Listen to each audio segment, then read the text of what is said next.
Dako muna tayo sa Sandigan Bayan. Inilipat sa June 30 ang nakatakda ng arraignment ni na Senator Jinggoy Estrada at former DPWH Secretary Manny Bonoan. Magbabalita live mula sa Sandigan Bayan si Arles de los Santos. Arles.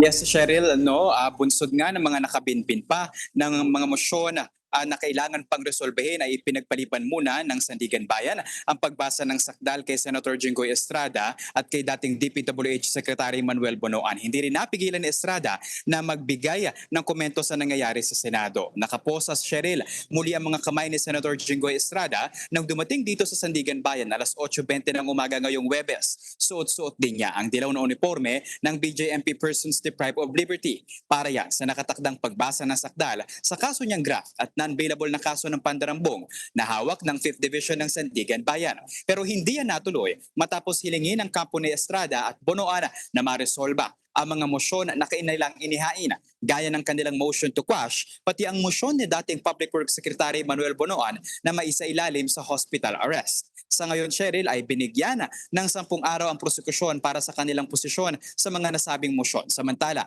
binawi naman ng kampo ni Senador Estrada ang mosyon na mailipat siya sa PNP Custodial Facility Center pati ang motion to fix bail ni Estrada. Ipinalinaw kasi ng mga hukom kung ano ba ang pagkakaiba nito sa petition for bail. Ayon sa kampo ni Estrada, motion to fix bail ang kanilang inihain dahil mahina umano ang evidence of guilt kay Estrada at nag-ugat lamang umano ang kaso sa probable cause. Pero ayon sa mga hukom, kailangan muna mabasa na sakdal sa Estrada na sinundan na nga ng pagbawi ng legal counsel nito ng motion to fix bail. Biko naman na personal na makaharap si dating DPWH Secretary Manuel Bonoan sa korte dahil patuloy na mataas ang kanyang blood pressure. Samantala, nabasahan na nasakdal, Cheryl, ang 3 pa nilang mga kapwa-akusado na sina Denril Cortuna, Manny Bluzan at Alberto Gonzales na naghain ng not guilty plea. Cheryl, nagbigay din ng tugon sa Estrada sa mga nangyari sa Senado kahapon at naniniwala rin siya na si Senator Alan Peter Cayetano pa rin ang Senate President. Narito ang kanyang pahayag. Some senators are saying that 22 na lang yung mga senators ngayon because Senator Bato is nowhere to be found and I am in detention. That is incorrect. Okay. Because we did not resign.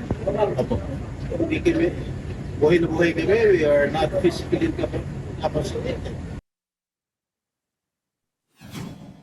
At kayo nga, Cheryl, no, yung nabanggit mo na sa June 30 na yung bagong petsa ng inaasahang arraignment ni Estrada at ni Bonoan para sa kasong graft at plunder na hawak ng 5th Division ng Sandigan Bayan. Habang mamayang alauna naman ay sunod na haharap si Estrada sa 2nd Division ng Sandigan Bayan para sa isa pa niyang kaso na graft. Cheryl. Maraming salamat, Mobile Journal, Arles de los Santos.